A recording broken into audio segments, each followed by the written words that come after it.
திமுக கூட்டணியின் கட்சி ஆளக்கூடிய மாநிலங்களில் கூட சாதிவார கணக்காய்வு நடக்கும் போது இந்த திமுக அரசு மட்டும் அதை பற்றியெல்லாம் சிந்திக்காமல் விளம்பரம் செய்து மக்களை ஏமாற்றுவதே முழு நேர வேலையாக செய்து கொண்டிருக்கிறது. எனவே ஆளும் திமுக அரசு பெரியாரின் பேரன்கள் என போலி வேஷம் போடாமல் உடனடியாக சாதிவாரி கணக்காய்வை நடத்துவதற்கான அரசாணையை வெளியிட்டு அதனை நடத்த வேண்டும் என்பது இந்த கண்டன ஆர்ப்பாட்டத்தின் மூலம் வலியுறுத்துகிறோம். இரண்டாவதாக தமிழ்நாட்டில் நிலவும் சட்டம் ஒழுங்கு சீர்கேடு மற்றும் போதைப் பொருள் பழக்கத்தை ஏற்படுத்தி கொண்டிருக்கிற இந்த திமுக அரசு புழக்கத்தை கட்டுப்படுத்தி தவறிய வெற்றி விளம்பர ஆட்சியாளர்களுக்கு கடுமையான கண்டனங்களை இந்த தமிழக வெற்றி கழகம் நாங்கள் வன்மையாக கண்டிக்கிறோம். தமிழ்நாட்டில் தினசரி காலையில் எழுந்து செய்தித்தாள்களை படித்தால் எங்கு பார்த்தாலும் சர்வ சாதாரணமாக கொலை கொள்ளை 2 வயது பெண் குழந்தை முதல் வயதான பாட்டிகள் வரை பாலியல் வன்கொடுமையால் பாதிக்கப்படுகிறார்கள். அதிலும் பல்வேறு பாலியல் வன்முறை குற்றங்கள் செய்பவர்கள் பாதி பேர் ஆளும் கட்சியை சேர்ந்தவர்களாகவே இருக்கிறார்கள். இப்படிப்பட்ட பெண்களுக்கு பாதுகாப்பு இல்லாத ஆட்சியை நடத்தும் ஆட்சியாளர்களை இனியும் மக்கள் நம்ப போவதில்லை. நம்மளுடைய ஆட்சி தலைவர் 2026 மே மாதம் முதலமைச்சராக ஆவார் என்பதில் எந்தவித சந்தேகமும் இல்லை.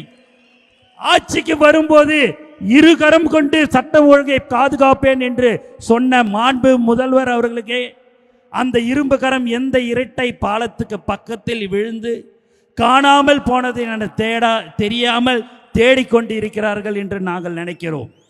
தமிழ்நாட்டை போதைப் பொருள் இல்லாத மாநிலமாக மாற்றுவேன் என சொல்லிவிட்டு இன்றைக்கு போதைப் பொருள் கிடைக்காத இடமே இல்லை என்ற நிலைமைக்கு மாநிலத்தை மாற்றிருக்கிற இந்த போதை மாடல் திமுக அரசை தமிழக வெற்றி கழகம் வன்மையாக கண்டிக்கிறது.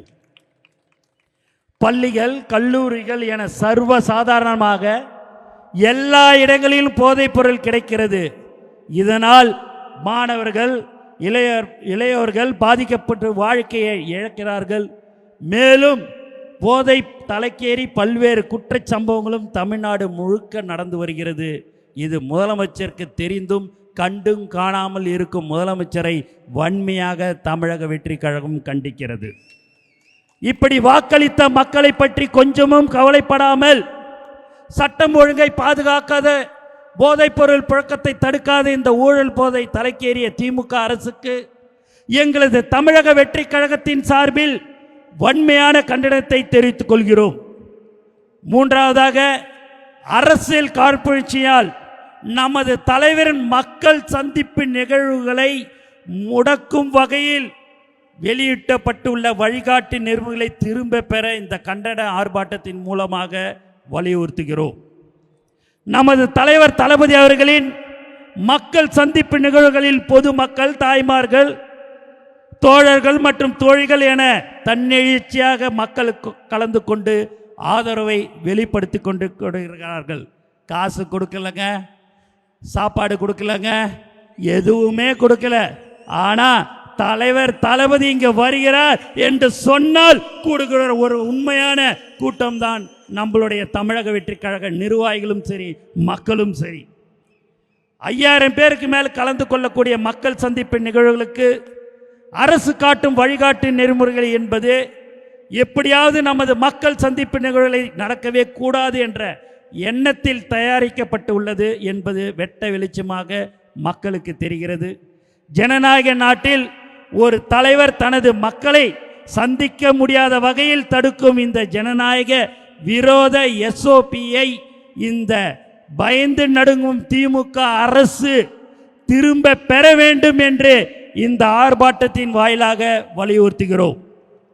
2026 தமிழ்நாடு சட்டமன்ற தேர்தலில் உங்கள் மக்கள் விரோத ஆட்சிக்கு எதிராக எங்கள் தலைவர் தளபதியின் மக்களாட்சி நிச்சயம் அமையும். எங்கள் தலைவரின் நல்லாட்சியில் சமூக நீதி பாதுகாக்கப்படும், பெண்களின் பாதுகாப்பு 100% உறுதி செய்யப்படும், சட்டம் ஒழுங்கு பாதுகாக்கப்பட்டு பாதுகாப்பான ஆட்சி வழங்கப்படும். குறிப்பாக எங்க தலைவரின் ஆட்சியின் போது நீங்கள் மக்களை சந்திக்க வேண்டும் என்று சொன்னால் இது போல SOP எல்லாம் போட்டு உங்களை நாங்கள் முடக்க மாட்டோம். ஏனென்றால் எங்கள் தலைவரின் ஆட்சி ஜனநாயக ஆட்சியாக இருக்கும். இதற்கெல்லாம் மேலாக எங்கள் தலைவரும் அவரது நெஞ்சில் குடியிருக்கும் மக்களையும் உங்களால் என்ன செய்தாலும் பிரிக்க முடியாது.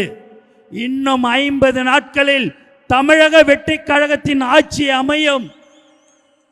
விசில் சத்து மகிழ்ச்சி பேரொலியாக தமிழ்நாடு முழுக்க ஒலிக்கும்.